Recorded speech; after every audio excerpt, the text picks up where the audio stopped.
Hi, this is Dr. Swapna and I welcome you to your Learn Lab.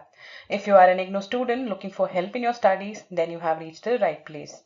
Here we have lecture videos on different core and elective subjects of important IGNOU courses. We aim to help you ace your exams. So hit subscribe to our channel, and as you watch, make sure to like and share too. Come and join me on this beautiful learning journey. In this video, we will continue with block 1, which is scientific research and empirical methods in behavioral research. And we are starting with the second unit, which is problem and hypothesis. In this video, we'll be specifically studying about problems. We are going to study the nature and meaning of problems. When we say problems, we are talking about the research problems or the scientific problems here. All right. Next, we'll also see what are the different characteristics of a scientific problem. We'll also see how to identify a research problem. And at the end of the video, we'll look at the different previous year questions that have come from this topic. So let's study more about the problems. If you want to pursue psychology in an academic manner, the most crucial skills you will ever develop as a psychologist would be the ability to identify, refine, and articulate meaningful research problems. So let's start with the fundamental question. What exactly is a research problem? So, a problem is a question proposed for solution. This definition was given by Townsend. So every time we study about a concept and we are asked to write the definition or the meaning, I always say that it's good to have some scholarly definitions which you can remember and write for your exam. This would give a good impression to the examiner also. So here, Townsend has defined problem as a question proposed for solution. It is interrogative in nature. We know what is interrogative, right? It means we are questioning something. Like the police people, they interrogate criminals. Just like that, we are interrogating or we are questioning a phenomenon or a theory or something that has happened. So, a problem is interrogative in nature.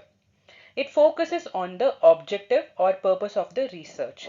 So, objective or purpose is the aim of the research. Why we are doing the research. So this problem would be focusing on the object or purpose of the research. It is intended at finding a relation that exists between two or more variables. So any problem we'll be studying a variable. A variable is any entity which can have any different values which can change. All right. So a research problem would be intended at finding a relationship between any two or more variables. Let's look at the nature of a research problem. We already discussed that it is interrogative in nature, right? So a research problem will be a statement. For example, sun rises in the east. It is a statement, right? So a research problem is written in a statement form. It denotes the area of concern of the researcher. For example, if I am the researcher and I want to study about the effect of social media on mental health, alright, so that is my area of concern. So whatever problem I am formulating to study that will denote my area of concern as a researcher. Okay. Also, a research problem is the area where research has to start from. So I have a problem. My problem would be like excess social media will affect the mental health of a teenager. So that is the area from where my study will start. Once I have a research problem, then I'll think about how to test it or how to study it. I'll collect my sample, then I'll collect the data and then analyze. We'll go through all the steps of research that we have studied in the previous video of this paper. Alright, so a problem, a research problem is the area where the research has to start from. A research problem expresses the gaps existing in the scholarly literature in the area of study. So we discussed in one of our previous videos that looking at the literature, the already existing literature, gives us an idea about what to study and how to study. So a problem in most of the cases will express the gap. Like for example, you are trying to find out what to study. or maybe I am trying to find out what to study, and I'm going to look for all the scholarly articles which are available on effect of mental health on effect of social media on mental health. I might find one or two papers, research papers also, but it's not giving a clear idea like how much time a person, a teenager should spend, or a teenager can spend in social media to be in a good mental state, right? So if a particular information is missing in whatever results or whatever studies that have been previously done, I'll have my problem formulated in a way that it expresses whatever gap is there in the existing literature in the area of my study. All right. A research problem also expresses the need for meaningful understanding and deliberate investigation. So, if whatever information is available is not meaningful, is not clear, is vague, or is ambiguous, in that case, a researcher is free to formulate a research problem which would be providing meaningful understanding and deliberate investigation, or investigation that is planned, or something that is intended investigation.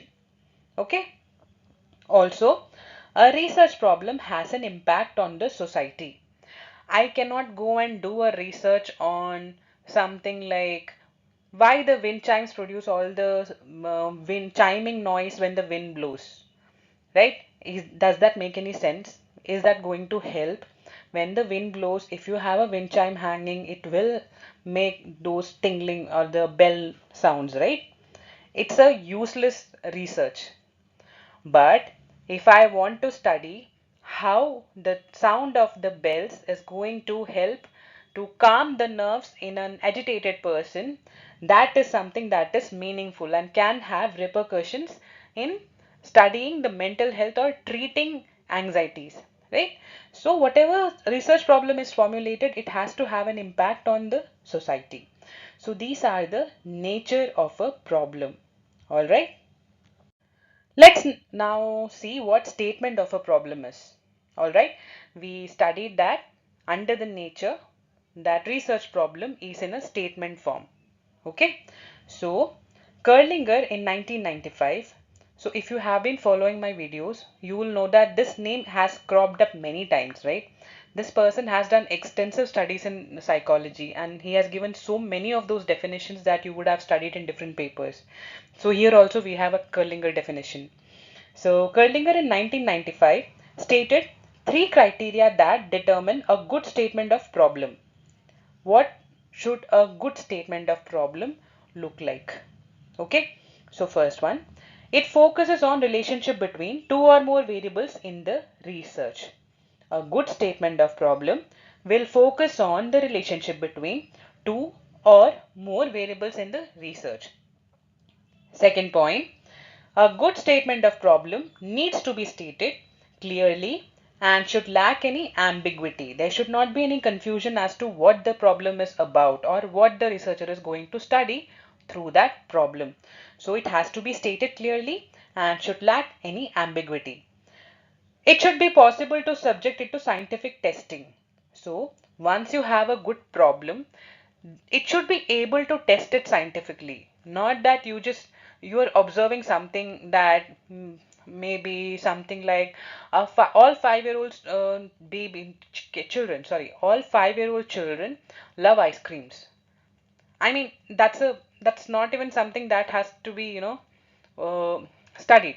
So if you want to go and scientifically test it, what are you going to do? You're going to collect all the 5-year-olds and give them ice creams, right? And most of them would be eating it also. So that's not something, that would be giving you any concrete result, or there cannot be a concrete methodology also to study it. So maybe this is not a good example, but yeah, I hope you understand what I'm trying to say. So a good statement of problem, it should be possible to subject it to scientific testing. And what is scientific testing? Again, we have studied it in the previous video.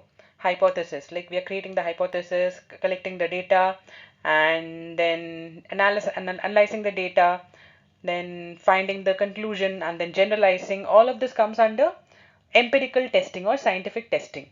All right. So these are the three criteria for a good statement of a problem. First, It should focus on a relationship between two or more variables in the research. It needs to be stated clearly and should lack any ambiguity. It should be possible to subject it to scientific testing. Let's now look at the characteristics of a scientific problem. So, not all problems are equally research worthy. Okay, a strong psychological research problem should be, first of all, original, which means it should not be copied.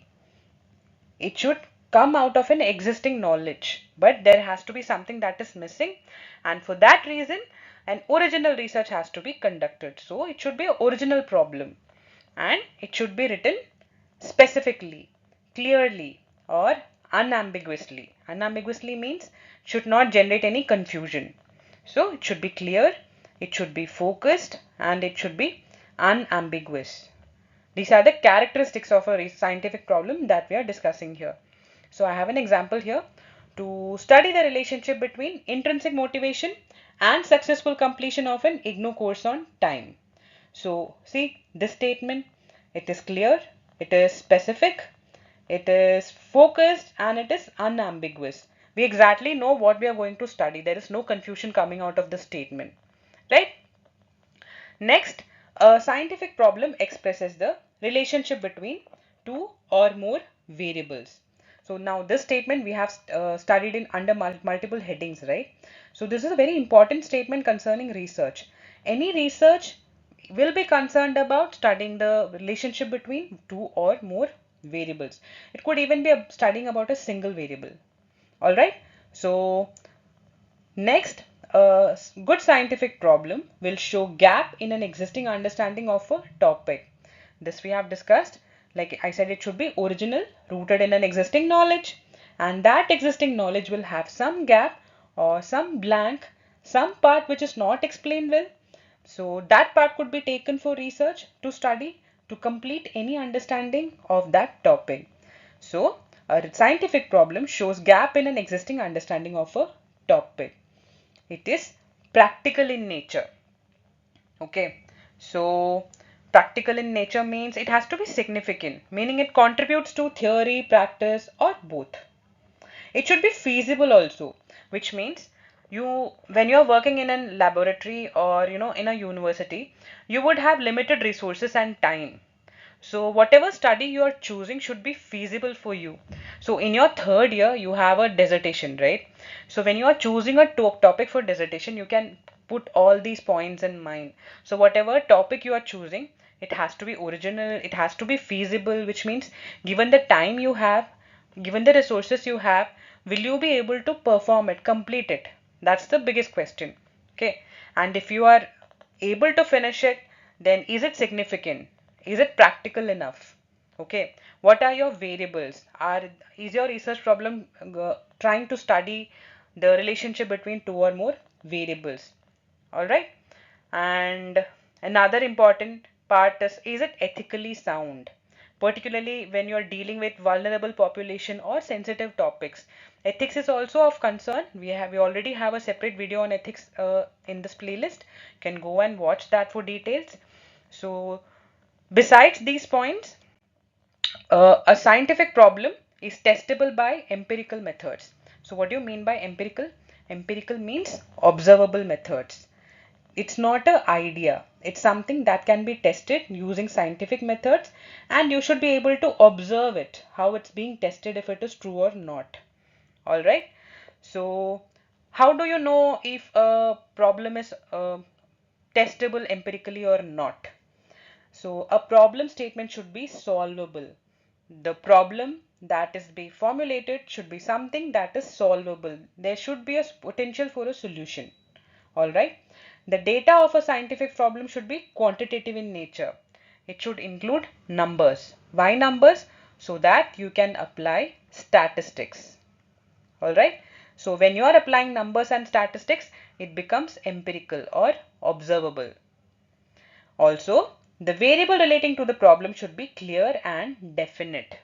The variable which you are studying should be clear and definite. For example, intrinsic motivation is one of my variable. What is intrinsic motivation? It is the motivation that is generated by the individual, from the individual. There is no external factors involved there. Alright. And what was my other variable? Completion of the IGNOU course on time. Okay. So both of these variables are clear and definite. So this is how we know that a research problem is observable or not. It can be testable. I mean, it can be tested empirically or not. All right. So these are the characteristics of a scientific problem. And if you ever get a question on this, it should be easy for you to write a story if you remember just these points. Okay. Let's move forward. Next we have, how does a research problem manifest? What does this mean? This means, how do we recognize or identify a research problem when it shows up in psychology or any field of inquiry? Or to manifest means to appear or become visible or take shape. So we are dealing with this question. How does a research problem manifest or how does it take shape? First reason would be when a context or phenomenon has not been studied earlier. So you see a particular phenomenon that has not been studied earlier and there is no explanation available also. So yeah, we said it has to be original and rooted in existing study, but it can also be original and about something that has not been studied earlier at all. So when something of that happens, there is a research problem that is being manifested there, that is appearing there. All right. Secondly, we discussed this when there is a gap in knowledge. When there is a gap in knowledge about any particular phenomena, that is also a manifestation or appearance of a potential research problem. All right. Contradiction in two or more perspectives. For example, consciousness. Okay, there might be one group of researchers who are saying consciousness is because of the brain, the cerebral cortex of the brain, which you have studied in biopsychology, right? There might be another group of scientists who are saying no, it's not cortex, it is the pineal gland that is affecting consciousness. Okay, so there are two different group of researchers who have studied extensively, but they are coming out with contradictory results and they are arguing with each other. Now that is also a case where there is a need for a clear study on the topic to come to a conclusion as to what exactly is causing consciousness. All right. So this is also one of the ways how a research problem manifests or takes shape. Then when relationship between two variables is not understood well. Okay. Let's say for example, we can say the time spent on social media is dependent on gender. Okay. So is there any clear relationship like how time spent on social media depends on gender, like how girls spend time or how boys spend time or what amount of time is spent by boys or what amount of time is spent by girls? Okay, there is no clear relationship there that we know of or that has been published. Okay, so when such a thing happens, then also there is a potential scope for a research problem when relationship between two variables is not understood well. Okay, what are the two variables here? First, time spent on social media. Second, gender. All right. Next, when a fact is explained in terms of unexplained information. So there might be some sort of studies happening, or let me say, a researcher is talking about anxiety and he's explaining about anxiety in terms of psychic vibrations, okay, or maybe vibes or energy. All these things are abstract ideas. There is no scientific proof of their existence, okay. You might have heard people talking about it in different YouTube videos or in different platforms, but these are all abstract ideas, not empirical, not proved, not scientifically shown. So these are unexplained information. So when a fact is explained in terms of unexplained information, this is also a potential ground for a research problem. Okay, so these are the different ways how a research problem manifests or appears or takes shape. All right. Now let's see how to identify a research problem. So we have seen what is a research problem, what is the nature, what is the characteristics, how it manifests, Now we are going to study how do we identify after a research problem has manifested. Okay, so the first way to identify is professional or personal experience.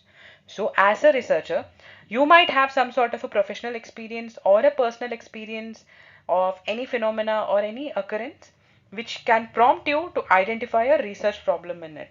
It might lead you to a considerable problem to which you want a solution. Okay, so if I go away from psychology a bit, uh, so this is a research problem that I have worked on. Okay, so if you know about nutmeg, it's a tree which has a male tree and a different female tree. Okay, so when a planter or a farmer is growing nutmeg seeds, the little plants that come out, there's no way to identify it is a male or female.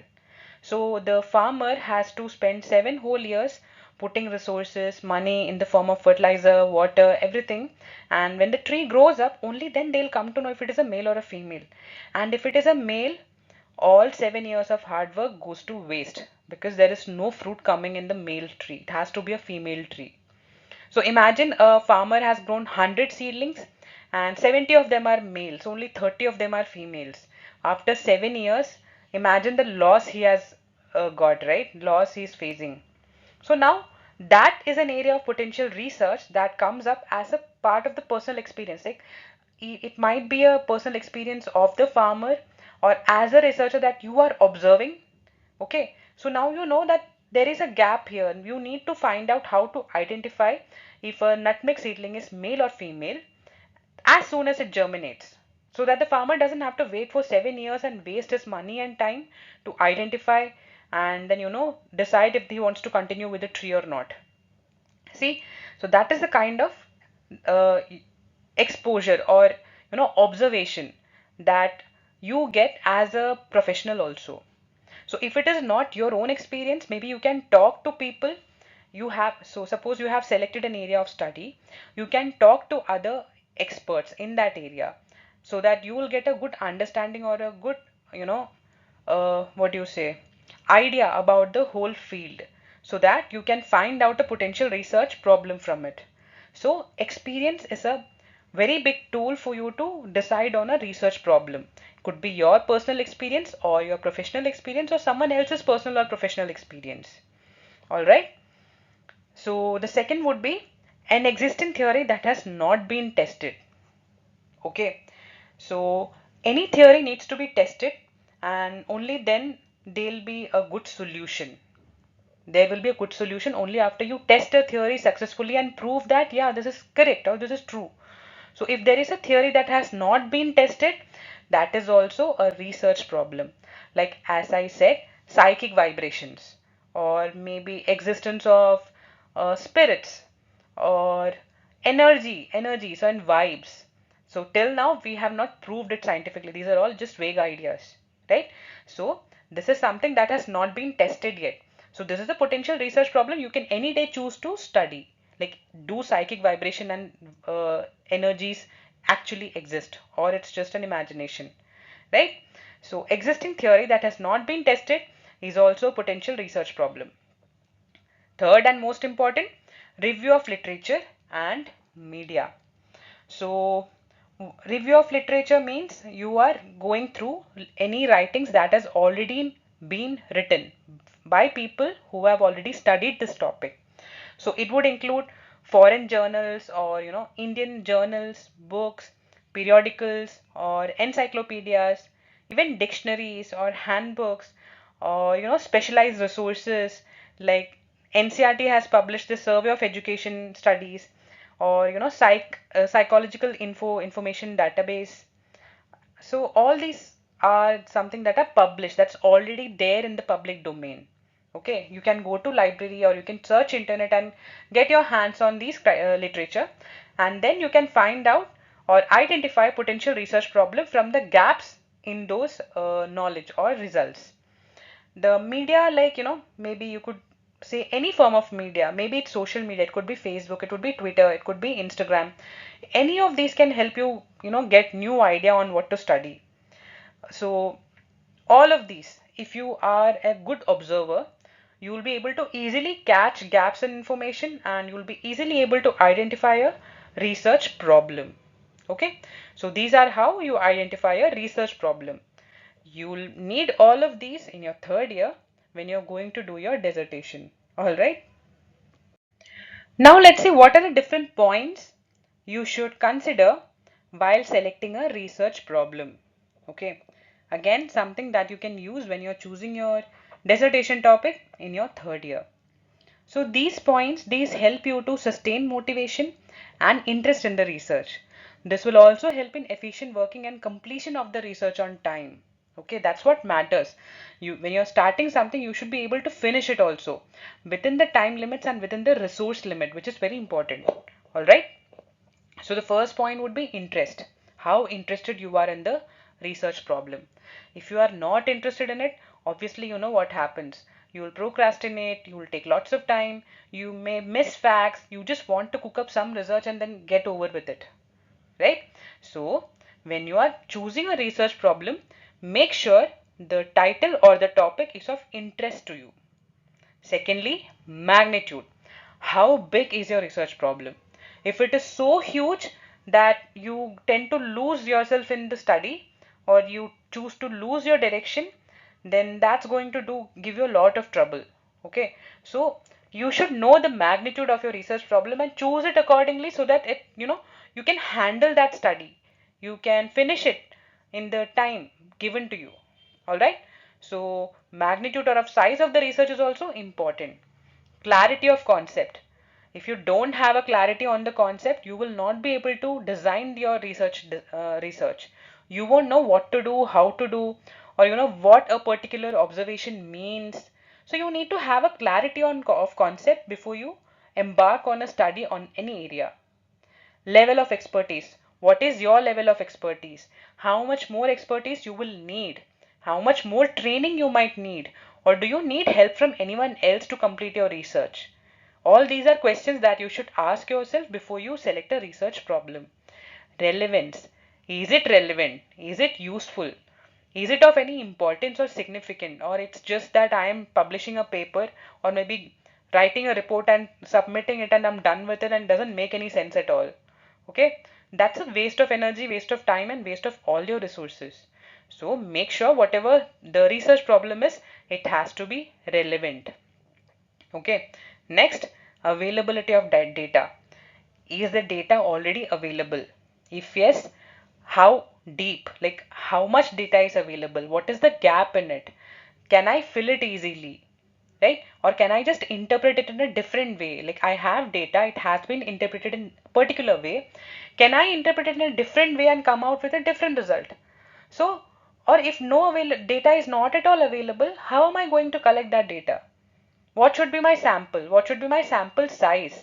What population I should select? Right? You should have an answer to all these questions. Finally, ethical issues. Whatever study I'm doing, is it ethical enough? Or am I going to harm anyone? Or is it going to be benefit to the society? Do I have to hide any information from anyone? Right? So these are the different points. If you think about it, you can come up with many more points which should be considered while selecting a research problem. All right. Next, we have formulation of a research problem. Okay. Now, if you remember our first video of this playlist where we have discussed all the steps in the research process, you should remember that this is the first and the most important step of the research process. What is it? Formulation of a research problem. The whole research starts here from the wording or formulation of a research problem. Now, you can think of a research problem as a foundation of a building. So what happens if the foundation is not strong enough? The building will fall, right? Similarly, if a research problem is not properly formulated, no matter how sophisticated your methods are or how large your sample is or how good your statistical results are, the study will still fail. It would not make an impact, right? So you need to have a very strong research problem. And how a problem is formulated determines the type of study design that can be used, the type of sampling strategy to be used, the research tools and instruments to be used, and the type of analysis that can be undertaken. So all of these are different steps in the research problem, and all these steps are connected to what? How a research problem is formulated. So all the subsequent steps in a research is dependent on what? The first step, which is formulation of a research problem. So a research problem actually does what? It guides your hypothesis and design, right? It aligns with relevant theory and literature. It opens up possibilities for new insights, applications or interventions, and it connects to real world issues or theoretical database. All right, these are all the uh, you know advantages of having a good research problem formulated. Now we are going to study the types of research problem. Now this is one question that has come before also in the examination. So we have four different types of research problem. The first one being univariable problem. So as the name suggests, uni means one. Variable, any entity which can choose any value. Variable, its value varies or changes. Okay, so this is a problem formulated to deal with a single independent variable. Or a univariable problem involves examining or describing a single variable in isolation. So you might be studying the nature of the variable or distribution of the variable or maybe the presence of the variable in a group.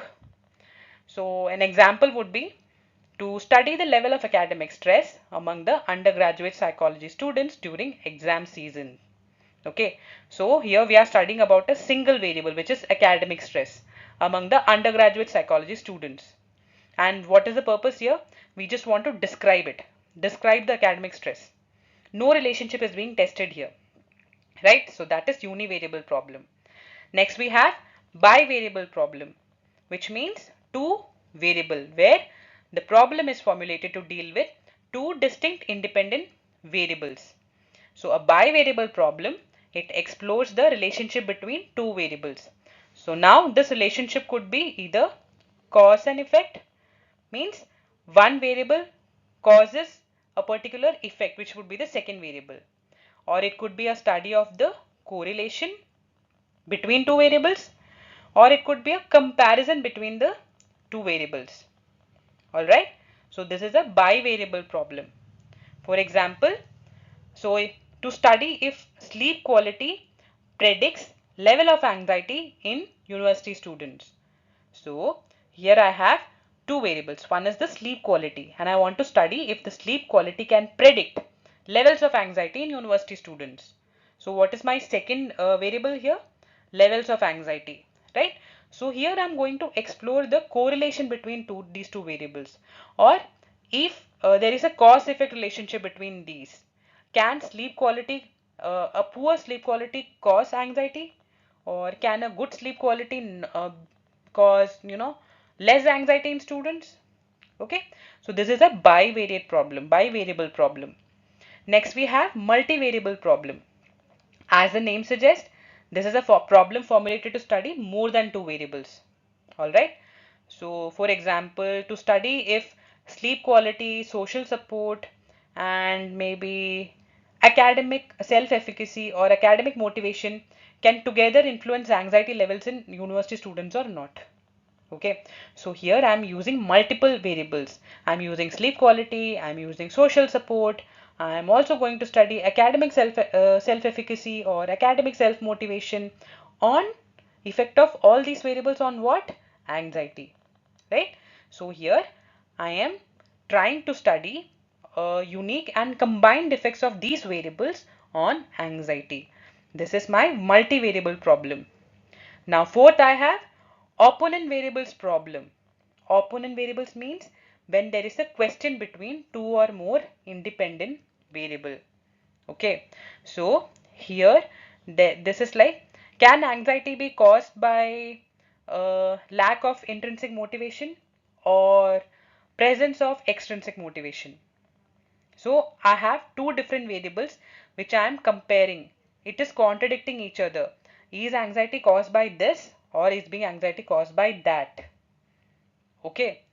So this is opponent variables problem. All right. So with that, we come to the end of this topic, which is research problems.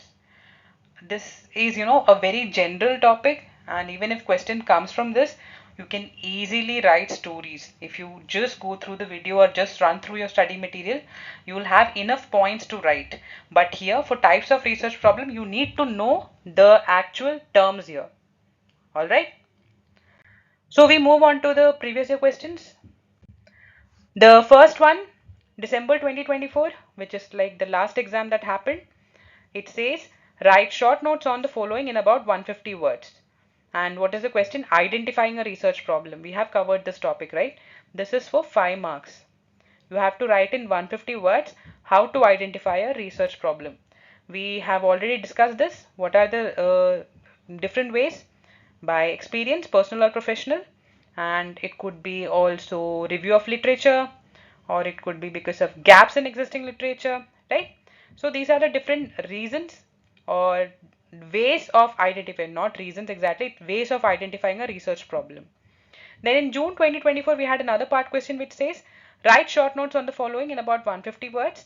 It's types of research problems. Again, a 5 marks question. Types of research problems. We have 4 different types of research problem. We have just discussed univariable, bivariable, multivariable, and opponent variable, right? Next, in December 2023, we had another 10 marks question. It says, explain the process of identifying a research problem. We have discussed this. And then describe the sources and types of hypothesis. Now this part of the question we'll discuss in our next video. Alright, so we know the first part here.